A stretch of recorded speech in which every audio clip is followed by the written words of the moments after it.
Good morning friends, कैसे हैं आप? आशा करते हैं अच्छे होंगे। तो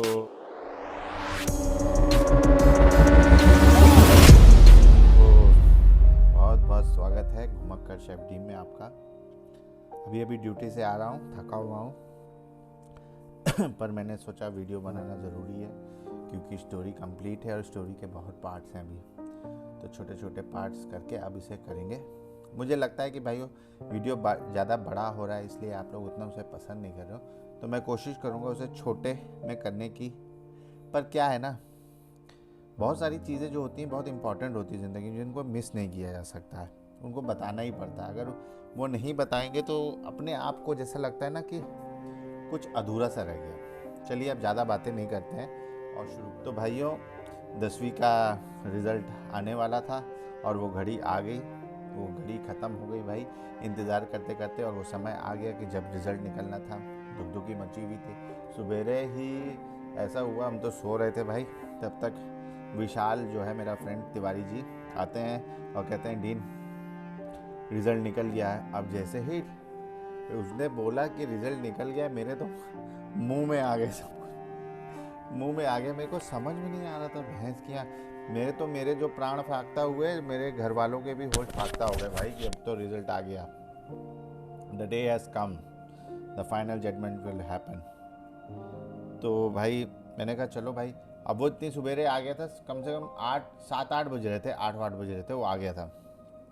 अब वो आ गया, मैंने कहा भाई कहाँ, स्कूल भी निकला है कि ऑनलाइन? तो कह रहा ऑनलाइन निकला है। तो हम सब जो है एपटेक करके पहले एक इंस्टीट्यूट था, तो वहाँ ही पे सब लोग जा कर के अपना रिज़ल्ट देख रहे थे। तो हम भी भागे भाई, मैंने कहा चल चल चल चल चल चल, चल भाई। भाई पहुँचे वहाँ पे, अपना अपना एडमिट कार्ड निकाला, नंबर, रोल नंबर निकाला और लेके पहुँच गए भाई। तो वहाँ जाके पता चला कि भाई इतने लोग पहुंच गए हैं अपना अपना रिजल्ट देखने के लिए कि सर्वर ही डाउन हो गया है। अब जो हमसे पहले से लगे हुए थे वो लाइन में, उनका पहले देखा जाएगा कि हमारा देखा जाएगा? तो भाई ठीक है चलो, इंतज़ार करते करते करते करते 12-1 बज गए। ना सुबह का नाश्ता किया, ना कोई चाय पी, ना कुछ खाना खाया। इंतज़ार करते करते करते बहुत टाइम हो गया।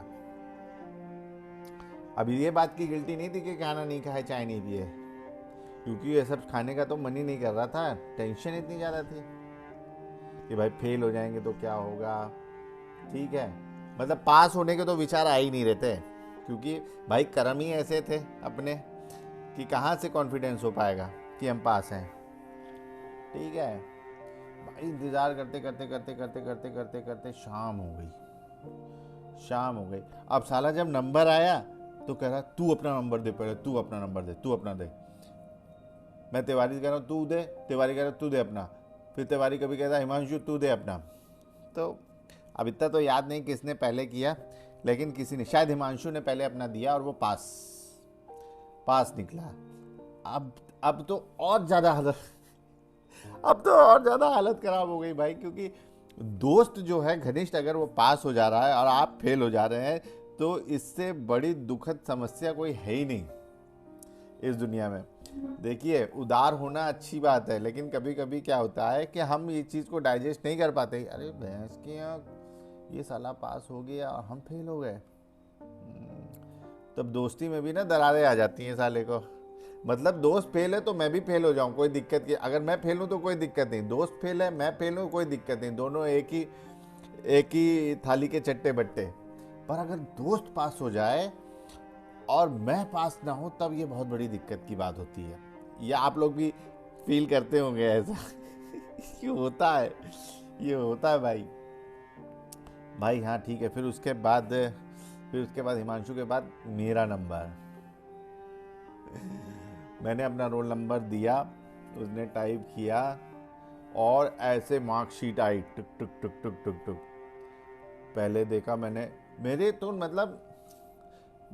तो नज़र और दिमाग ही नहीं काम कर रहा था भाई कि मेरा रिजल्ट क्या है। मेरी मार्कशीट मेरे सामने खुल रही है और मेरे को कुछ समझ में नहीं आ रहा। और आफ्टर ऑल कंप्यूटर वाले ने कहा भैया आप पास है, आप पास है। भाइयों मैं आपको बता रहा हूँ, जो टॉपर होते हैं उनको तो इस बात की चिंता होती है ना कि वो टॉप करेंगे कि नहीं करेंगे, ठीक है। उनको इस बात की चिंता नहीं होती कि पास करेंगे कि नहीं करेंगे। जो असली मेहनत होती है ना, वो हम जैसे डिफ़ॉल्टर करते हैं, जिसने सारी ज़िंदगी पढ़ाई नहीं की होगी और फिर जब रगड़ के पढ़ाई करते हैं और जो उसके बाद जो रिज़ल्ट आता है ना, इससे ज़्यादा खुशी किसी को नहीं होती है। जो खुशी मुझे उस समय लगी ना भाई, वो दुनिया की कोई भी चीज़ मुझे कोई हीरा भी ला के दे देता ना उस समय, तो मुझे इतनी खुशी नहीं होती जितनी उस समय हुई उस पास होने से। जब मैं पास हो गया तब मैंने अपने नंबर देखना शुरू किए। मेरे, आप बिलीव नहीं करेंगे, जिस हिंदी के सब्जेक्ट में वो मुझे फेल करती थी वो लेडी, उस सब्जेक्ट में मैं अच्छे खासे नंबर से पास हुआ था। नंबर मुझे याद नहीं आ रहा, नहीं तो मैं आपको बता रहा हूँ 58-60 था, जिसमें मैं पास होने के लाले पड़े होते थे, उसमें मैं क्लियर पास था। मैथ्स में मेरे 41 आए। मैं जस्ट पास नहीं हुआ। जिनका 33 मार्क्स आता है वो समझ लीजिए फेल होते हैं, उनको 28 मार्क्स मिलता है और 5 मार्क्स का ग्रेस मार्क्स मिलता है, जिसको जोड़ करके वो 33 पाते हैं और वो ग्रेस मार्क्स से पास होते हैं। मैं क्लियर पास हुआ। मुझे इस बात की इतनी खुशी हुई ना, इतनी खुशी हुई ज़िंदगी, मुझे ये कॉन्फिडेंस मेरे अंदर जगा कि मैं I am not a duffer, I am not a duffer, I am a good guy, I am a person who can do it. मुझ में इतना पोटेंशियल पोटाश है कि मैं ज़िंदगी में आगे कुछ कर सकता हूँ, ठीक है। परसेंटेज तो मैं देख नहीं रहा था भाई, पास होने के लाले थे, पास हो गया, ईश्वर को धन्यवाद दिया, थैंकफुल, आमीन बोला कि आपने भगवान जी मुझे पास कराया। वेरी गुड, एक्सीलेंट फीलिंग, हाँ एक्सीलेंट। अब अपना पास हो गया। अब बचा था विशाल। भैया विशाल का भी नंबर और विशाल भी पास हो गया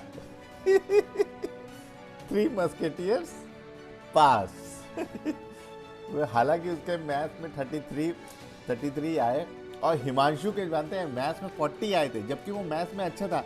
सबसे ज़्यादा तीनों में मार्क्स सबसे ज़्यादा मेरे थे, 1 नंबर ज़्यादा 41, और मैं ऐसा सीना चौड़ा करके घूम रहा था, देख साले तुम लोग इतने मैथ्स के गणितज्ञ बनते थे, तुम्हारे से ज़्यादा मार्क्स आए, 1 नंबर आया ज़्यादा तो है ना भाई। फिर भाई हम लोग इतना खुश हुए ना, इतना खुश हुए। फिर मैं गया अपने मम्मी पापा को बताया, दे वर सो हैप्पी, सो हैप्पी कि बेटा तुमने लाज रख ली, चलो अब बढ़िया है, क्या खाओगे, ये है वो है। हमने कहा चिकन बनेगा आज घर में यार, चिकन बनेगा, चिकन बना, रात में खूब एंजॉय किया। एंड मैं उस फीलिंग को बता नहीं सकते, लेकिन मैं जो अब आपको बताने जा रहा हूँ, that was the most turning point on my life, most turning point. उसी समय मेरे क्लास की एक फ्रेंड मिली थी, जब मेरा रिजल्ट निकला था, मैंने उसको बताया मेरे 56 पॉइंट समथिंग आए, अराउंड 57% आए। तो उसने कहा मेरे इतने आए, उसके अच्छे थे 70s-80s में। उसने मुझसे एक बात कही, अमित जब तुम 57% ला सकते तुम क्या फर्स्ट डिवीज़न नहीं ला सकते थे? 3% से तुम रह गए। और वो बात भाई, वो बात मुझे इतनी खली ना, इतनी खली, अपने आप को मैं गाली दे रहा था, मैं अपने आप को कोस रहा था। तब मुझे पता लगा कि क्लास 10th की इम्पोर्टेंस क्या होती है, ठीक है। क्योंकि मैंने मेहनत की थी, मेहनत करने के बाद रिजल्ट आया था और मैंने देखा था मैं इतना निकम्मा नकारा भी नहीं हूँ कि मेरे इतने परसेंटेज नहीं आ सकते हैं। 57 जिस बच्चे के आ सकते, क्या वो 60% नहीं ला सकता था? थोड़ी सी तो और मेहनत करनी थी। अगर मैं साल भर हमेशा मेहनत किया होता, थोड़ा 1 घंटा भी रोज़ पढ़ा होता, 1-1.5 घंटा भी रोज़ मन लगा के पढ़ा होता, तो मैं 60-70s में फ्लोट कर रहा होता। पर चंचल मन, बंदर दिमाग जिसे कहते हैं, वो नहीं रब मानने को राजी था, ठीक है। खैर, it was a day of celebration and still I am thankful to the God, still I am thankful to the God. वो एक सीढ़ी थी जो मैंने चढ़ी, that was a step which was taken by me in my journey of life. I am very thankful to God. ठीक है, चलिए उसके बाद पास हो गए। अब एडमिशन कहाँ लेना है भाई? एडमिशन अब सुल्तानपुर छोटा शहर, गिनती के 4 school, central school, Saraswati Vidya मंदिर, एक और दो ब्ला ब्ला दे और नॉट गुड सो गुड। तो भाई सरस्वती मंदिर में सीरियसली नहीं जा सकता हूँ। वहाँ पे ठेठ हिंदी और संस्कृत बोलते हैं, वो मुझसे नहीं बोली जाएगी। तो मैंने I decided that I will go in the central school.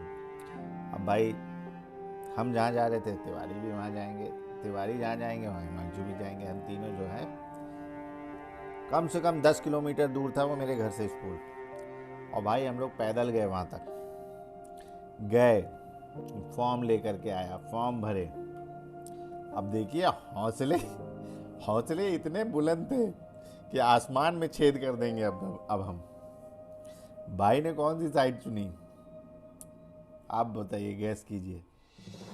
मैंने चुना biology side, physics chemistry biology, जिसको साले को मैथ्स आती नहीं है, न्यूमेरिकल्स देख करके डर लगता है उसे, उसने ले ली science side.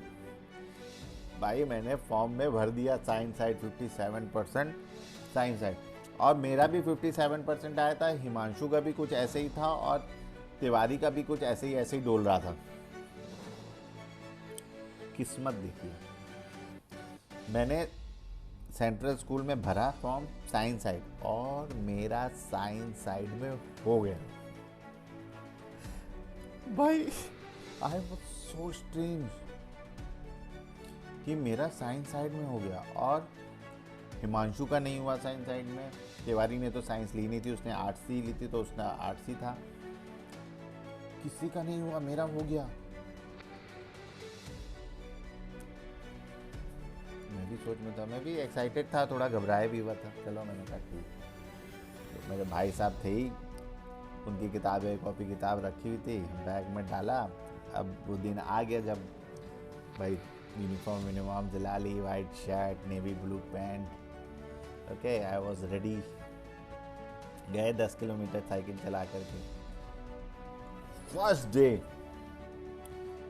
First day in the class गया, ढूंढ ढांड के कहाँ है भाई, 11th class sorry 11 biology side. सब एक साथ बैठे थे, बायोलॉजी मैथ्स, बाद में डिवाइड हो जाता था, बायोलॉजी वाले बायोलॉजी, मैथ्स वाले मैथ्स। बायो वाले बैठे भाई। अब आया फिजिक्स का क्लास स्टार्ट हुआ। अब क्या है कि जो गर्मी की छुट्टी थे तो बच्चे तो बहुत कॉन्फिडेंट थे कि I will pass, so they started A crash course.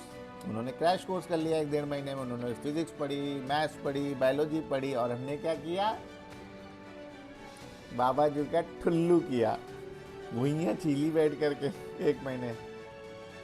आपको तो मैं पिछली स्टोरी में बता ही चुका था कि क्या हुआ, मेरी नानी की तबीयत खराब थी, वो पूरा महीना मेरा उसी में, तो मैं वैसे भी कुछ नहीं कर सकता था। 1 महीना मेरा ऐसे ही निकल गया। हमको कुछ घंटा नहीं पता क्या हो रहा है क्या नहीं है, Enda lambda alpha gamma beta, हमको घंटा नहीं पता था क्या होता है। अब वो क्लास में न्यूमेरिकल हो, बच्चे खटाखट लगा लें, हम बैठे रहें देखते रहें ताकते रहें, और टीचर आए और बताइए और बताइए डीन साहब क्या हुआ, सवाल नहीं लगा। मैंने कहा नहीं सर, पर मैं एक चीज़ है, मैं लॉयल इंसान था सर, मुझे नहीं आता, ये लोग करके आए, ये लोग पढ़े हुए हैं, हमको, मैं नहीं पढ़ा हूँ सर, मेरे को नहीं पता ये। तो मैं 4 दिन गया, 4 दिन रेगुलरली मैं साइंस साइड की क्लास में गया। And every day I was feeling guilty, because भाई अपनी औकात नहीं थी साइंस साइड पढ़ने की। My basics was not so strong, frankly saying, मेरे बेस उतना स्ट्रांग नहीं था, ना साइंस का ना मैथ्स का, कि मैं साइंस साइड पढ़ सकूं। मैं अगर साइंस साइड और मैथ्स और बायोलॉजी लेकर साइंस साइड बायोलॉजी लेकर के चलता, मैं 4 साल 5 साल भी फेल होता उसमें, तब भी प्रयास के बाद भी पास ना हो पाता। चाहे मैं अपने घोड़े खोल देता पिछवाड़े से, तब भी मैं पास नहीं हो सकता था, क्योंकि मेरे बेस नहीं क्लियर था भाई। मैं कहाँ से पढ़ लेता, कहाँ से न्यूमेरिकल सॉल्व कर लेता, जिसका ABC नहीं पता मुझे। देन आई डिसाइडेड नहीं भाई, मैं अपना साल नहीं खराब कर सकता हूँ। I can not waste my time. जिस चीज के लिए मैं बना हूं, जो मेरी औकात है, मैं वही करूंगा। मैंने अपने घर में बात की मेरे भाई से, and my brother is very cooperative, हाँ, very very very good, excellent guy. He always give me right suggestions. I told him, brother, that I'm not feeling comfortable sitting in science side class. You know, it is itching me every day. I am tense from here. I see other people that they are working very hard. When they used to get the numericals and they solve it, and I am not able to do it. I'm not able to do it, brother.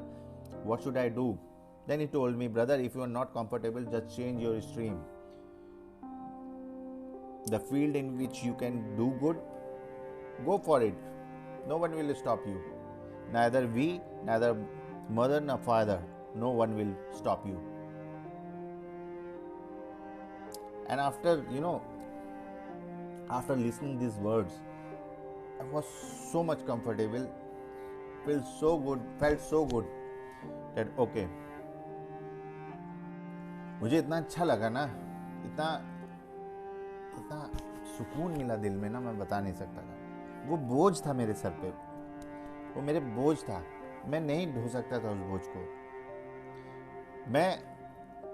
मैं जो 10th में था ना, मैं उससे भी ज़्यादा गिरी हालत में चला जाता 12th क्लास में,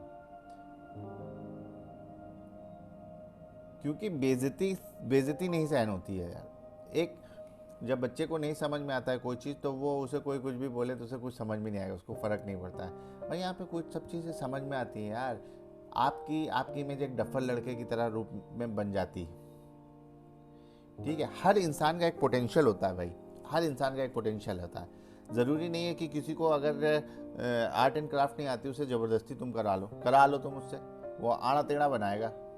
नहीं कर सकता वो, क्योंकि वो उसकी खासियत नहीं है, उसके हाथों में वो हुनर नहीं है. ठीक उसी तरीके से मेरे यहाँ पे वो बात नहीं थी, वो साइंस साइड वाली बात नहीं थी. तो मैंने भाई से कहा, मेरी एप्लीकेशन लिख भाई, मेरी एप्लीकेशन लिख. I want to change my stream from science to art department. ठीक है, भाई ने लिख दी. मैंने मम्मी से पूछ लिया, मम्मी ने कहा, बेटा तेरी जो इच्छा हो तू कर, जो तू जिसमें अच्छा कर सकता है ना वो कर. ये ज़रूरी नहीं है कि साइंस साइड ही पढ़े, कोई बात नहीं. तो ये साइंस, अगर आर्ट्स अच्छी लगती है, आर्ट्स पढ़, आर्ट्स अच्छा कर सकता है, लेकिन हाँ आर्ट्स पढ़ेगा तो अच्छा करेगा. मैंने कहा ठीक है माँ. मैंने जो है दूसरे दिन ले जा कर के अर्जी जो है हमारे आर्ट डिपार्टमेंट के जो टीचर थे मिस्टर कोमल, उनको जाके दे दी. सर मैं स्ट्रीम चेंज करना चाहता हूँ. कहते हैं क्या हुआ? मैंने कहा सर मुझे समझ में नहीं आ रहा है, मैं साइंस साइड के लायक नहीं हूँ, मैं आर्ट्स पढ़ना चाहता हूँ. ठीक है, जाइए, ये अर्जी मैं पे स्टैम्प लगा देता हूँ, साइन लगा देता हूँ, आप साइंस साइड वाले से भी करवा लीजिए, टीचर से, अपने क्लास टीचर से. ठीक है, मैं गया, मैंने साइन करवाया, सब कुछ कराया, अपना बैग उठाया और आ गया आर्ट्स वाले क्लास में, जहाँ मेरे सारे दोस्त थे. जहाँ हिमांशु था, जहाँ विशाल था, सब लोग थे. और जब मैं वहाँ गया तो सब इतने खुश हुए, यार बढ़िया किया तूने, सही किया यार. मैंने कहा भाई मेरे लायक नहीं था वो, मेरे घंटा नहीं समझ में आ रहा था. नहीं कहे बहुत बढ़िया किया. मैंने कहा तुम्हारी ही कमी थी, अब तुम आ गए हो, मज़ा आएगा. कहे 3 तिगाड़ा काम बिगाड़ा. हम लोग सब इकट्ठा फिर से हो गए. लेकिन एक बात बताऊंगा दोस्तों, जो ये इन बड़े बड़े स्कूलों में पढ़ाई करते हैं ना, यहाँ पे सिर्फ लोगों की ना हैसियत देखी जाती है, हैसियत. इनका बच्चा है तो ज़्यादा, डॉक्टर का है तो ज़्यादा इम्पोर्टेंस, ये इनका बच्चा है तो ज़्यादा इम्पोर्टेंस. मिडिल क्लास फैमिली वालों को कोई इम्पोर्टेंस देता नहीं है, unless and until you are very good. लेकिन सेंट्रल स्कूल में मैं जब गया तो मैं ये चीज़ से मैं उभर गया. पहला एग्ज़ाम हुआ, पहला एग्ज़ाम, क्लास यूनिट टेस्ट जिसे कहते हैं, टेस्ट हुआ, and I scored excellent marks in that. मेरी क्लास में हवा बन गई. तो बहुत अच्छा लड़का है, बहुत बढ़िया लड़का है यार. 70-80% मेरे आए थे पहले यूनिट टेस्ट में. 1 नंबर, जबकि मैं स्कूल में सिर्फ बदमाशी करता था, लेकिन घर में आके 1-2 घंटा पढ़ लेता। वो दिन जो बताया ना आपको, जिस दिन रिजल्ट निकला था, उस दिन से मेरा दिमाग चेंज हो गया था। वो अंदर ही अंदर अमित जो है चेंज हो गया था, और वो पता नहीं चला था मुझे कि अमित चेंज हो गया है। Now I was more focused to my studies, और ये मुझे एकदम नहीं पता चला, ये अंदर से हुआ खुद ब खुद, ये ईश्वर ने किया, ऊपर वाले ने किया। मैं चेंज हो गया था, मैं पूरी तरीके से चेंज हो गया। और जब मुझे ये मोरल बूस्टमेंट मिला ना, और जब टीचरों ने मेरी तारीफ की, तो I felt very good, boosted, I was boosted. जैसे लगा दिया मेरे पिछवाड़े में किसी ने रॉकेट लगा दिया, मैं आसमान की तरफ बढ़ा जा रहा था। I felt so good. और वो दिन जहाँ से मेरी ज़िंदगी में एक नया अध्याय शुरू हुआ, एक नई जर्नी स्टार्ट हुई, सिंसियरिटी की, पंक्चुअलिटी की, एक्सीलेंस की। उस दिन से मैंने पीछे नहीं देखा मुड़ करके। 11th अच्छे नंबरों से मैं पास हुआ, बहुत अच्छे नंबरों से पास हुआ, मैंने बहुत अच्छा स्कोर किया। 12th गया, और आपको विश्वास नहीं होगा, मेरी जो हिंदी थी वो इलेक्टिव हिंदी, और वो सबसे कठिन हिंदी होती है। आपको पता है मैंने कितना स्कोर किया था?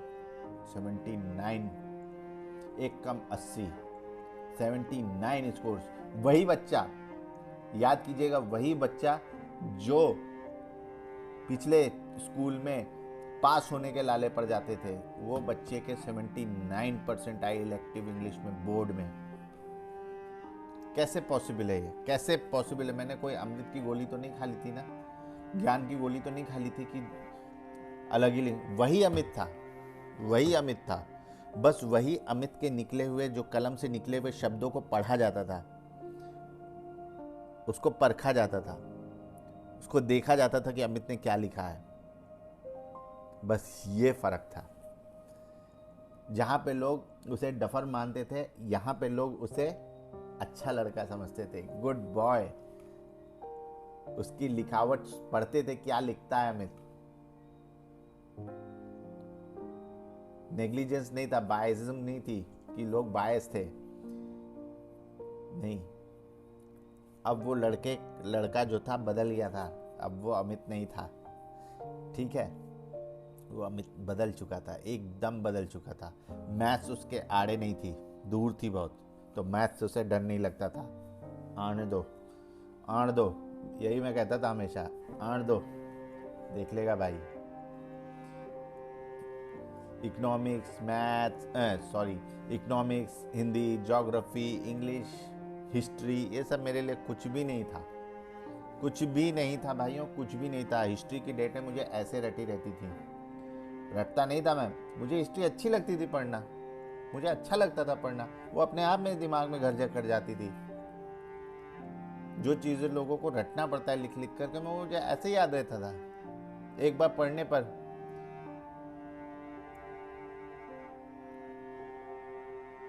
और आपको विश्वास नहीं होगा, 12th का एग्ज़ाम दिया मैंने, 12th बोर्ड का, CBSE, 71% आए मेरे। जिस बच्चे के 57% स्कोर किया था, उस बच्चे ने 71% स्कोर किया। Sorry my dear friend, sorry, 71 नहीं, 77% स्कोर किया। सब्जेक्ट्स में 80 मार्क्स लाए उसने।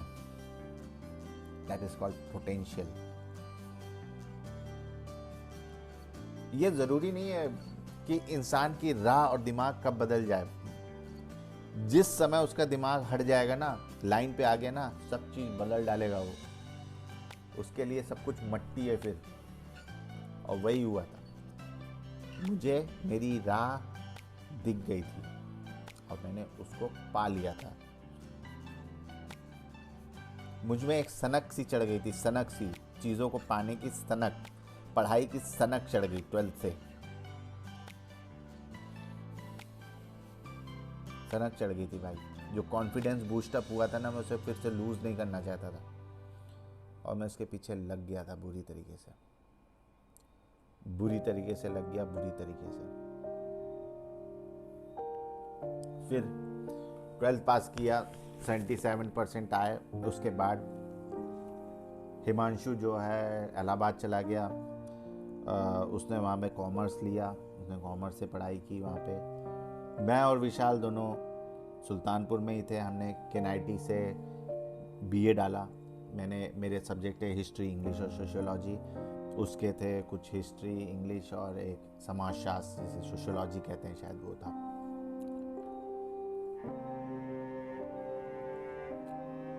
कॉलेज ज्वाइन किया मैंने, 1 महीना गया, अच्छे से गया। तो मैंने देखा यहाँ पे कुछ होता नहीं है यार। 7 बजे सवेरे जाओ, एक क्लास 7 से 8 लगेगी, दूसरी 10 से 11 लगेगी, तीसरी 4 से 5 लगेगी। तो ऐसा टाइम वेस्ट करने से फ़ायदा क्या। और वही पढ़ाना है, एक पन्ना भी नहीं पढ़ा पाते थे पूरा, और जो है आलतू फालतू बकवास में पूरा पीरियड खराब हो जाता।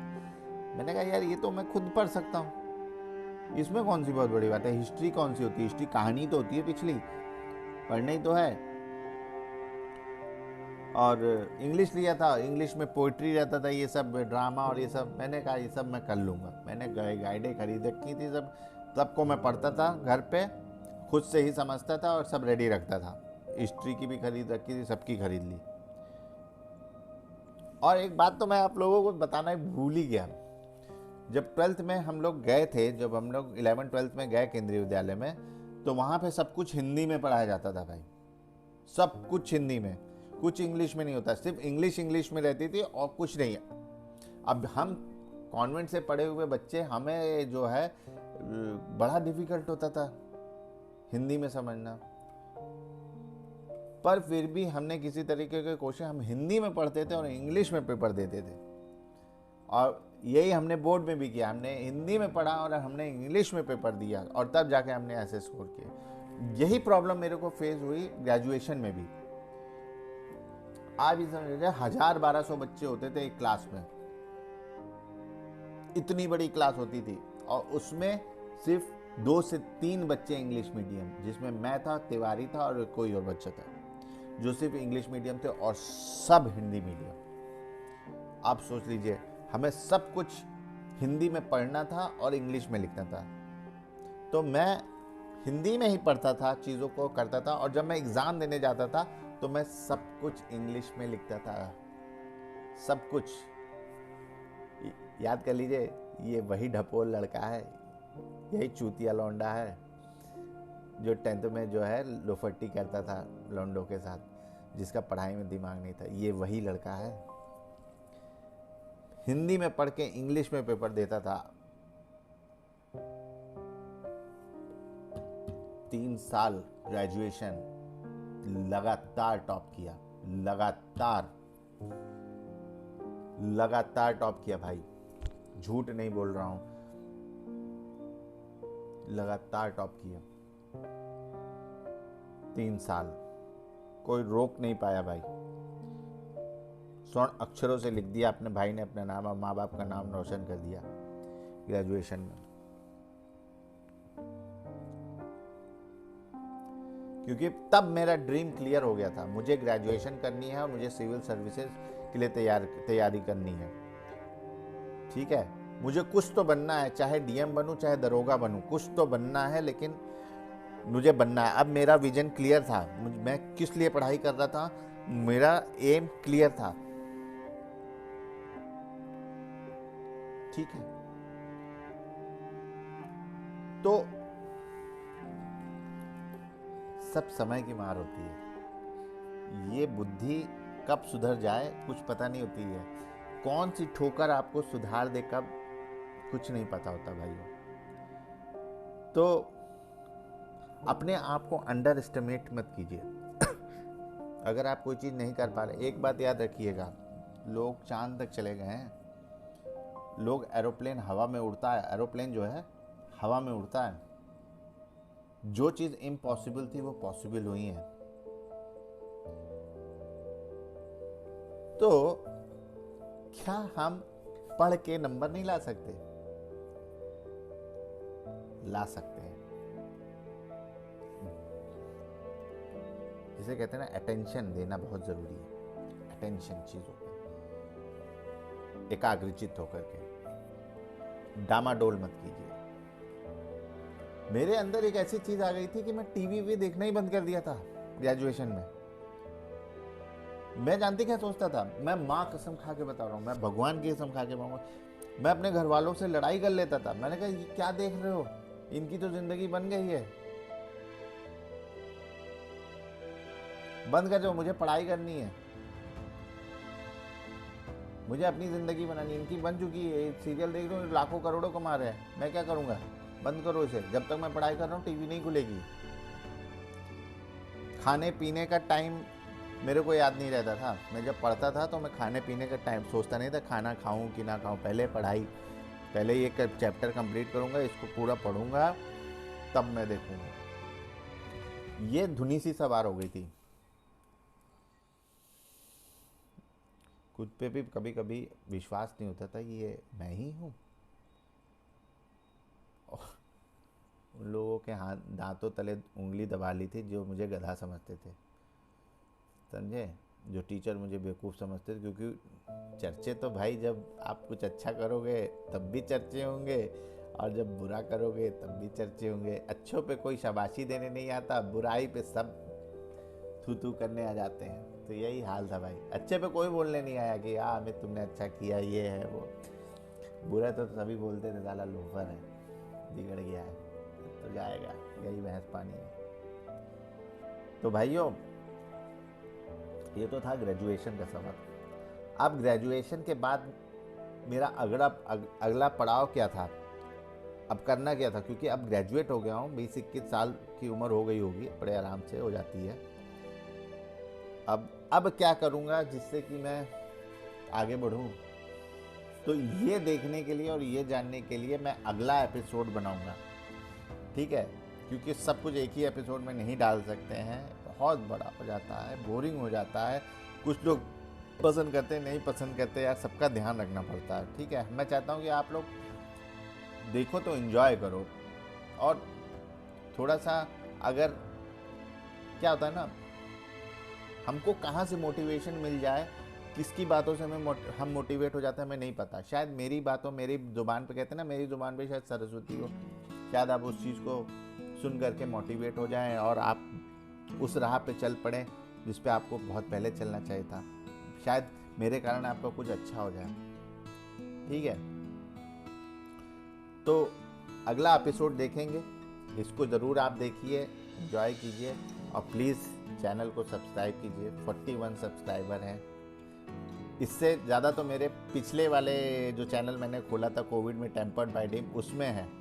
उसमें आप जा कर के देखेंगे तो आपको कितने 700-800 व्यूज़ मिलेंगे, 100 कुछ सब्सक्राइबर हो गए थे। उसके बाद मैं वीडियो नहीं, क्योंकि मेरा फ़ोन चोरी हो गया था, उसमें कुछ अकाउंट का लफड़ा पड़ा, इसलिए मैं उसमें वीडियो डालता नहीं हूँ। नहीं तो उस पर ही अभी तक इतने ज़्यादा हो गए हैं। तो प्लीज़ मेरी विनती है आप लोगों से कि प्लीज़ सब्सक्राइब कीजिए, थोड़ा शेयर कीजिए, लाइक कीजिए, कमेंट कीजिए, वो जो घंटी सी बनी होती है उसको दबा दीजिए, ताकि